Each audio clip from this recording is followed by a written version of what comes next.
As soon as you hear the word Colombia, especially Medellin, you probably immediately think of the white powder, guns and violence. And while the city of Medellin has really turned it around and is a much safer place to live today, at one point it was a dangerous place. The drug violence in Colombia during the 80s and 90s have produced their fair share of larger-than-life characters and stories of success and terrible failure that have to be read to be believed.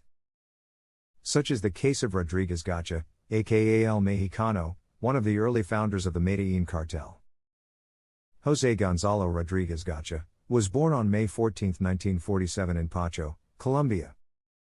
He became known as the Mexican due to his love of tequila and sombreros, and he was known as a fierce, short man with a Napoleon complex.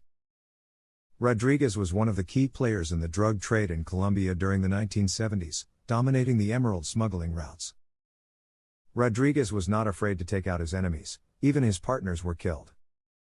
In 1979, he had his partner Guido Escobedo assassinated to take control of the emerald trade. His friend, Pablo Escobar, later convinced him to join his newly founded cocaine trafficking operation along with smugglers Carlos Letter, Jorge Luis and Fabio Ochoa Vasquez to form the infamous Medellin Cartel.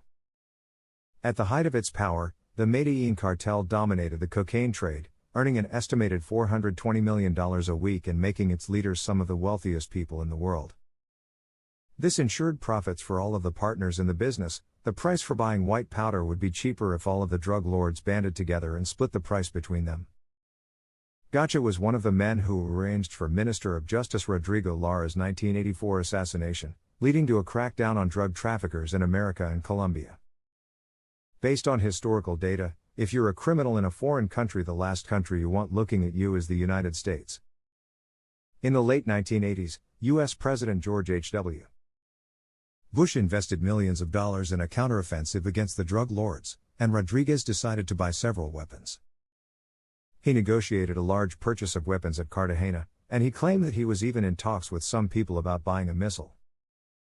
In 1989, he headed to oversee the shipment at Cartagena, testing a rocket launcher successfully. Gacha and his son Freddy Rodriguez Celotes succeeded in fleeing the ranch at Cartagena before Colonel Horacio Carrillo and the search block arrived, but they killed a maid first. Gacha and his son fled to a ranch at Tolu, where the search block chased them. On December 15, 1989, the search block forces raided the ranch and captured it after heavy losses, and Gacha and his son Freddy attempted to flee in their red Chevy pickup truck. However, a police helicopter sprayed it with fire, killing Freddy and disabling the truck.